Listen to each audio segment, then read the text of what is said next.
Tomasz Schafernaker, 44, has taken to Twitter to share updates as he was caught up in the undersea earthquake which shook part of western Indonesia this morning.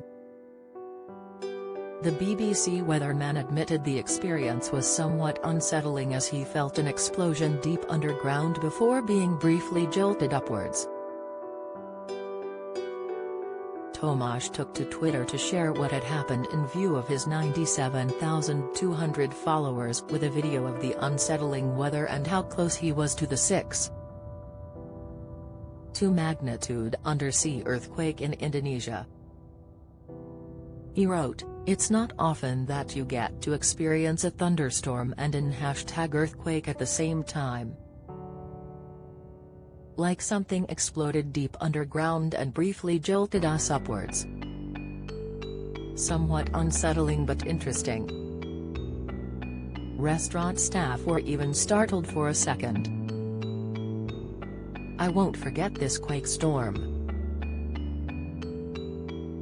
Social media users shared their concern in the comments, while Winterfell1701 commented, "Sounds great, Bali, sitting on an active subduction zone, has lots of EQs and volcanoes. The storm would not be related to cause of EQ before anyone suggests it. A case of correlation, not causation." Tomasz replied, "Indeed it was an unbelievable coincidence and not something I will ever experience again. But, the quake itself was very mild of course. However, I'm so surprised that such a bump would come from a 4.5 as deep as 72 kilometers. Can anyone explain why it was such a jolt? The magnitude 6.2 earthquake was centered 40 kilometers, 25 miles, southeast of Singkil, a coastal district in Aceh province at a depth of 37 kilometers, 23 miles, the U.S. Geological Survey said.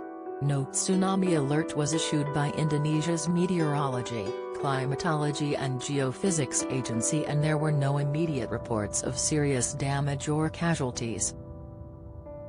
A magnitude 5.6 earthquake on November 21 last year killed at least 331 people and injured nearly 600 in West Java's Cianjur city.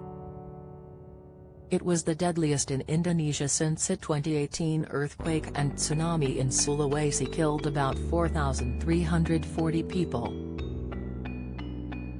In 2004, an extremely powerful Indian Ocean quake set off a tsunami that killed more than 230,000 people in a dozen countries, most of them in Indonesia's Aceh province.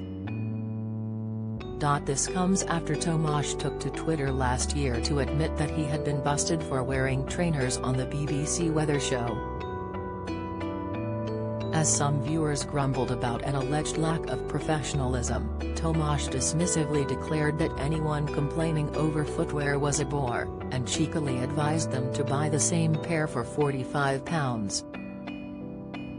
I really love my super bright white sneakers, so comfy and especially chosen for the big set, he defended to over-loyal BBC viewers. There'll be a few bores who moan and groan about them, he continued. Grumpy expat immediately hit back, I'm in the bore camp. Just looks like you've cycled in and forgot to pack your shoes. However, at DRW12 defended, gone, I hope, are the days when we would insist on weather forecasters trussed up in suits and ties. As long as the forecasts are accurate and easy to understand, I don't care what people wear. But you're always on point with your outfits. Naturally, during the pandemic, many office workers would have related to Thomas's predicament, with some having conducted Zoom meetings at home while secretly in pajama shorts or tracksuits.